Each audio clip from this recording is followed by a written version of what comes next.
navigating people pleasing and eating disorders. My name is Amy Ballantyne. Welcome to Power to the People Pleasers. I'm so excited to have my guest Tina here. Welcome, Tina.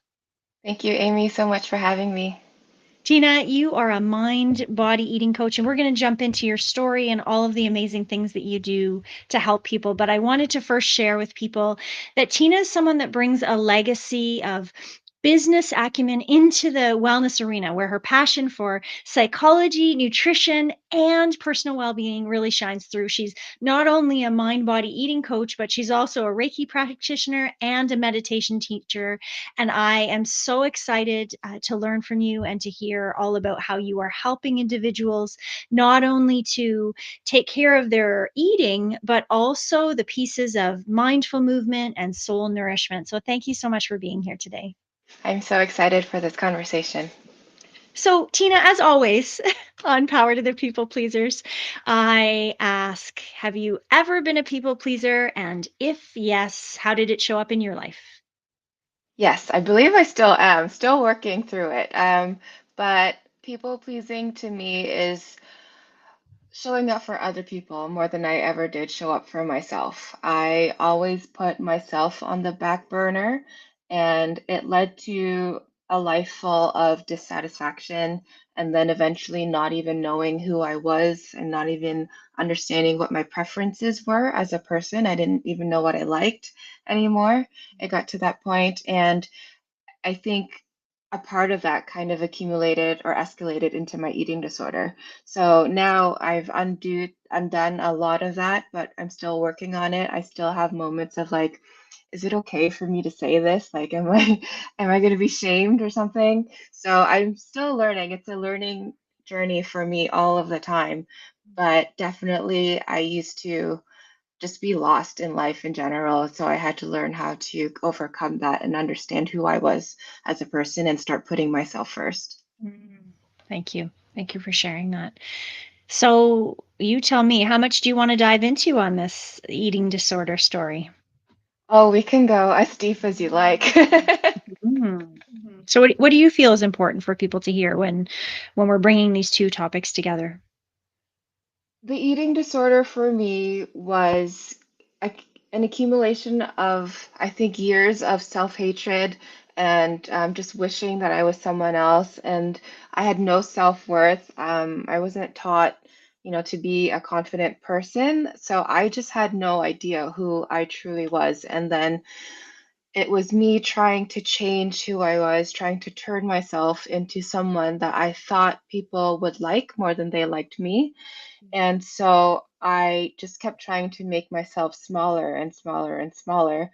And eventually I came to understand one day that I was literally killing myself faster than I should be because everyone's dying. um, and I just, for some reason, it was maybe, I don't know, a spirit speaking to me, and I just realized like I don't want to die yet, or I don't want to die soon. Mm. And it wasn't a linear healing journey. I wasn't healed overnight. It was still years of processing, and slowly the instances of purging became less and less for me over time. But it was just, I think, the deep, deep shame that I felt towards myself as a person really had to learn how to love myself because I didn't even understand what that was. Like you would hear people talking, or I would hear people talking about self-love and self-respect, and I was like, I don't even know what that looks like.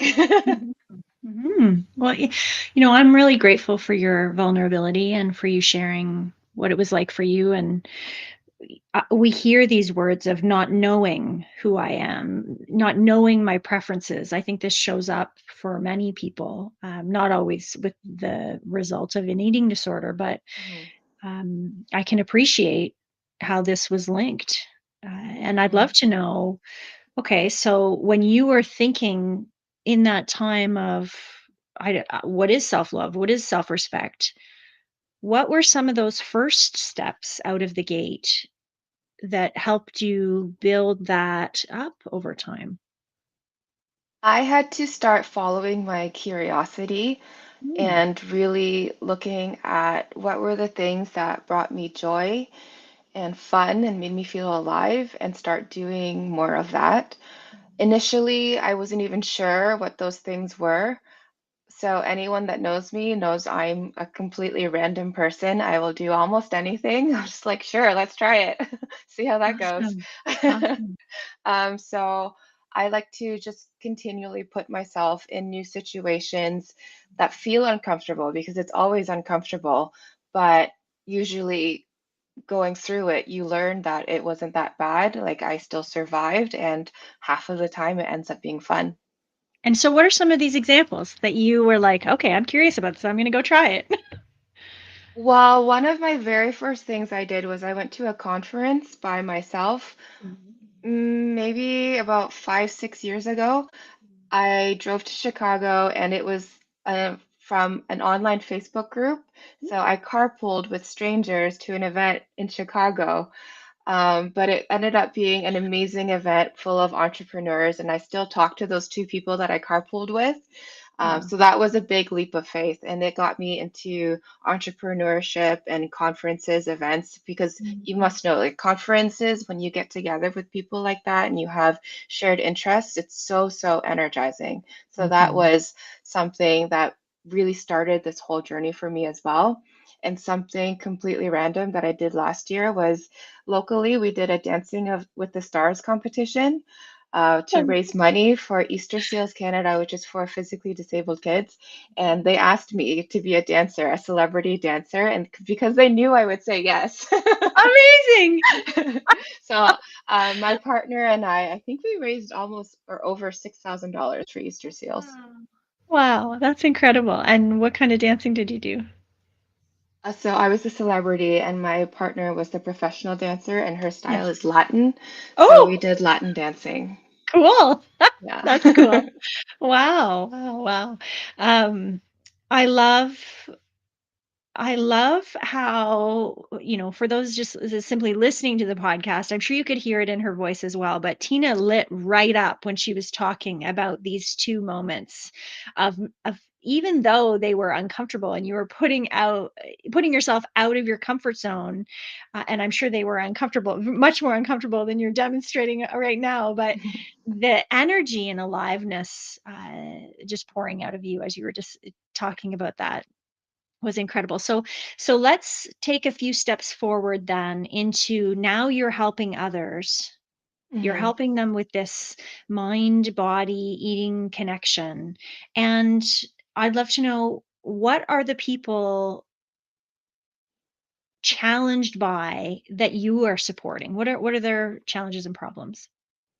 Usually, people struggle with their relationship to food and eating behaviors. So, I Mm, like to focus on the psychological side of it because I believe we mostly know nutrition. Inherently, we know what's good for us. It's fruit and veggies and lean protein. Like, I believe everyone kind of knows that.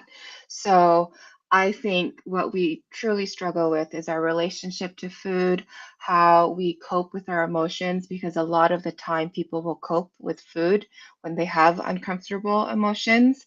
And I know because I did it for a very long time. mhm, And then also, when we don't have anything good happening in our lives and food is the only thing that we look forward to, then of course you're going to feel like it's difficult to eat less.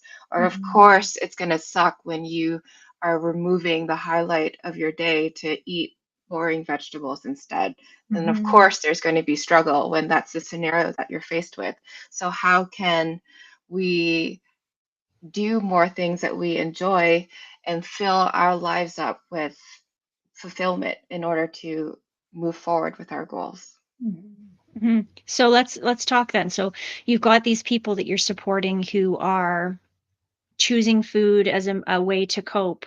What are some of the strategies that you suggest to them to do in those moments? It all basically boils down to self awareness and slowing down. Self awareness so that you know what's happening, so that you can recognize that you may just be in another habit loop.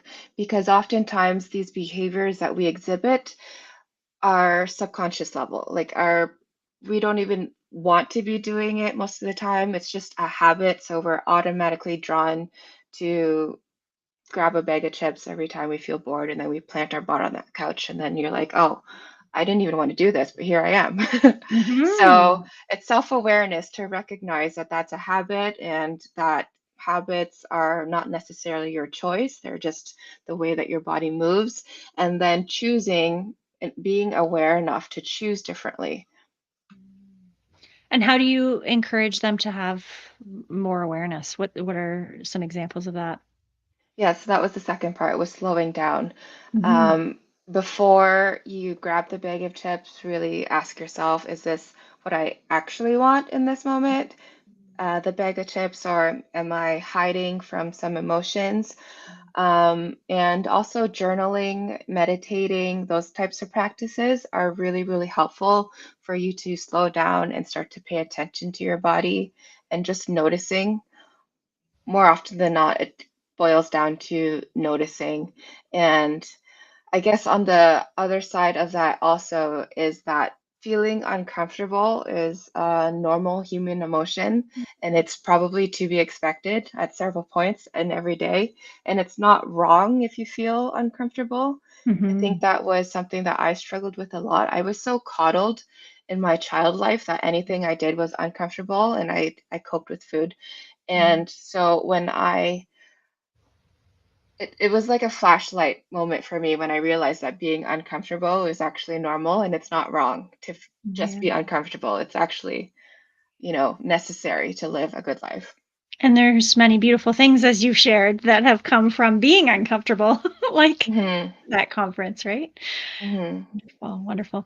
So, I'm I was excited to have this conversation with you because I've coached a few people in similar areas when they're eating emotionally, and I was curious to know uh, how often you encourage journaling, and what are the kinds of things that these people are journaling about. It really depends on the person, but I encourage it every day. And if you are not self-aware and you're learning self-awareness, then it's probably at several points a day that you should be journaling. When I get a new client, I encourage them to have a food journal, and with in conjunction with the food journal, a mood journal, so that you can start to notice patterns if you are eating when you're uncomfortable. A really good thing about emotional eating is there's usually like 5 trigger points. So these are the 5 things that I recommend people try to pay attention to and journal about: is the time of the day, your location, your feelings, what you're doing, and the people you're with. So Mhm. those 5 things are usually triggers for people. So it's just a good idea to pay attention to them and maybe run through your mind those 5. And if you can start to notice and pay attention the patterns, then that's when it becomes easier to interrupt the patterns. Mm. I love that.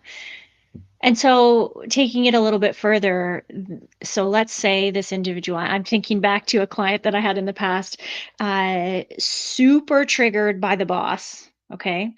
Drives home and then finds themselves standing at the cupboard with the crackers, totally unaware that they've driven home now eating the crackers as a frustration, coping mechanism for the anger and the frustration and all of the negative emotions that they were feeling from that interaction. So now they've got these strategies from you where they're recording, they're journaling about their feelings. What's the next step from a behavior perspective that you are supporting them to take?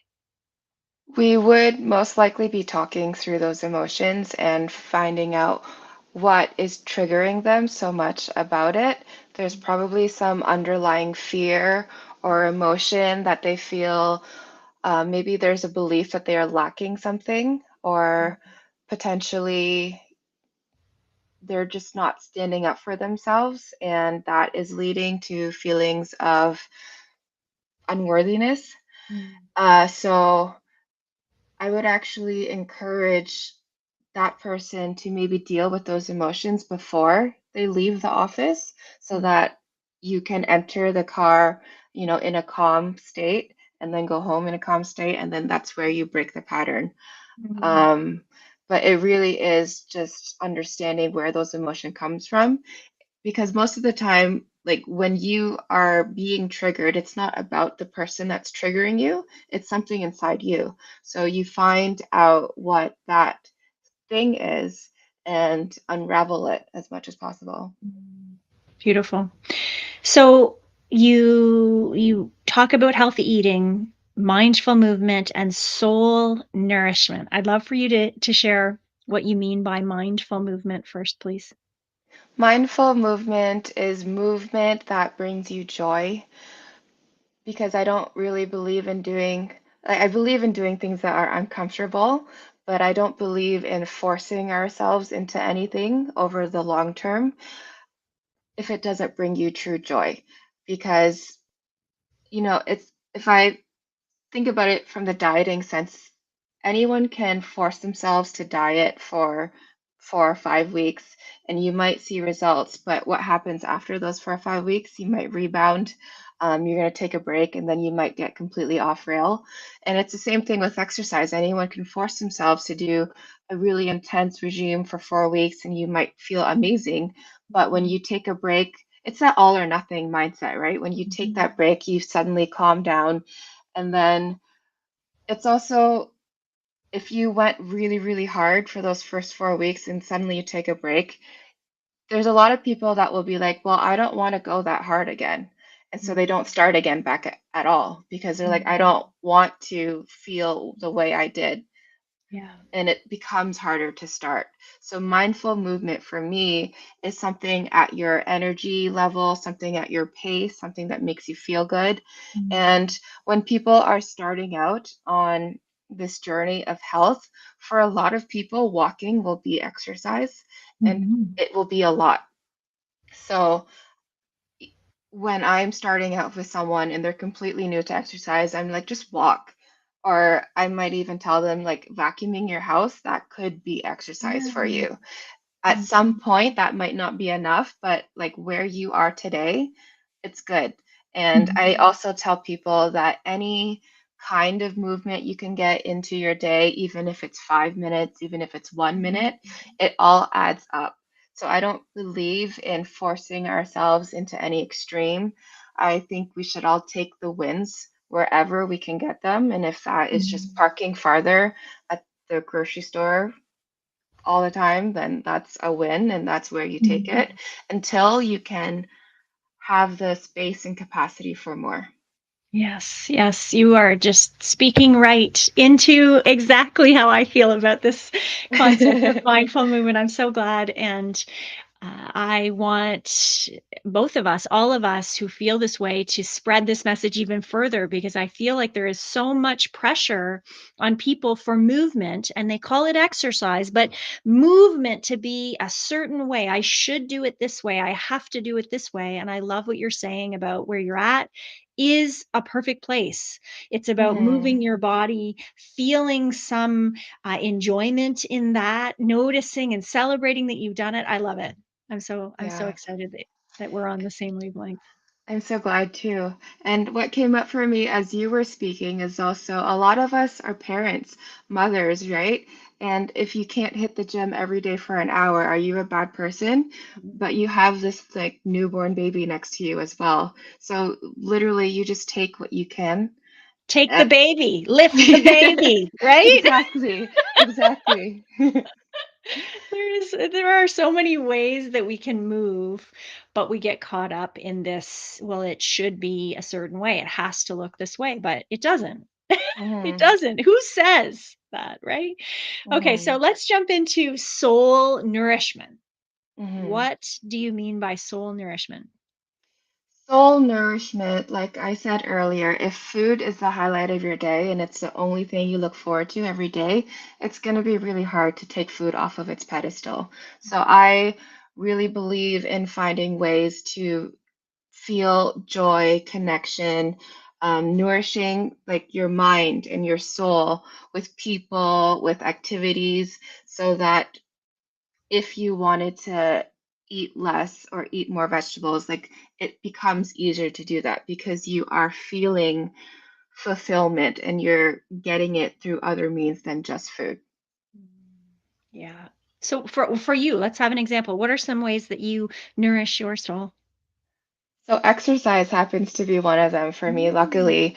cool. I mean, it wasn't always that way. It's taken me probably, I don't know, 10 plus years at this point to love exercise and to actually have it a habit of being able to do it every day. Yeah. I've gotten to that point where I feel odd if I don't exercise in the morning. But I used to be completely sedentary. I was the slowest person in track and field in grade 8. I like that little fact.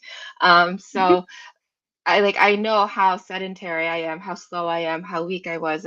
I can exercise now and I love it. So I truly believe that anyone is capable of finding something that they love.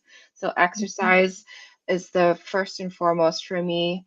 I also spend a lot of time connecting with people. Mm. I build community around me and I have lots of really great friends and we do things that are oftentimes eating, but also not eating. We go out, we go for walks, we take vacations, and I have dance communities now.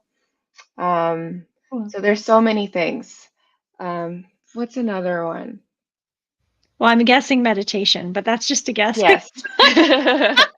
Meditating, connecting to yourself, yeah. And Yeah. actually, a really big one for a lot of people will be creativity Mm, and whatever way that you express creativity. I like to dance and paint. mm, But maybe creativity for someone is writing or reading a book mm. or I don't know, rolling around in the grass. Yeah. Paint by Create, numbers is what I did during COVID. yeah, creativity is a really big one for Yeah. soul nourishment. Yeah, amazing. I wanted to share a couple others. This kind of blends the movement and the soul nourishment together, but something that's really been working for me after I do my morning routine of, the lunches and smoothies and all the breakfast, all the things. I go and I sprawl right out in my living room floor, and sometimes the kids are stepping around me, but I do my stretching Hmm. and just take a couple of minutes. And one of them said the other day, "Is this what you do? Is this what you do when we're not here?" I'm like, "I do this every morning. Like, every morning I will sprawl out. So if you haven't seen me do it yet, that's because it's maybe after you've left for school, but I really enjoy that. Just taking a moment to breathe and stretch. And it Hmm. truly, as I'm not following uh, a particular, yoga pathway or anything. I am just stretching in different positions to help my body loosen up and be ready for the day. Um, and I really also, this is my other soul nourishment. I'm trying to share some things that like don't take a lot of time. They don't take any resources and they bring me a lot of joy. Is turning on, this is my free plug for the piano guys, but turning on the piano guys music on YouTube while I'm washing the dishes or while I'm packing lunches or making dinner or something, it is like immediate sense of peace and joy for me of just hearing this beautiful music playing while I'm doing a task that must be done, right? So those are two of my soul nourishment strategies as well. I love Mhm. those. Thank you for Mhm. sharing. Another one that came up for me as you were speaking was just a walk outside. It's so Yes. accessible to anyone, and nature does Yes. it for you Yes, usually. I agree, I agree, and if you can't do that, even going and standing and putting your face up to the window where the light is coming in can make a big difference too, right? So, Hmm. so many ways, right? I think we often get in our way about this. How do I feel better? Little steps, right? Little Hmm. steps. And I love what you're doing. I think it's really wonderful. So, what's the final takeaway as we wrap up our podcast together today? What's the final takeaway for people when it comes to the work that you do? I think the takeaway would be that you already know what you need and you just need to trust yourself. I Mm, think everyone already has their own answers. Maybe the people pleaser in them is like, no, you need to take care of this person instead, not yourself. Um, yeah, I think we all know. You are your own guru, and you already know what Mm. you need, and you just need the strength to get after what it is you truly want. Yes. Beautiful. Well said. Well, I'm so grateful for you being here today, Tina. Thank you so much for your lovely wisdom. Thank you so much for having me, Amy. This is a great conversation. And to all of our listeners on Power to the People Pleasers, please leave a rating, leave a comment. Let's spread this message farther beyond our walls so we can help more people. And stay tuned for the next episode of Power to the People Pleasers coming soon. Have a great day.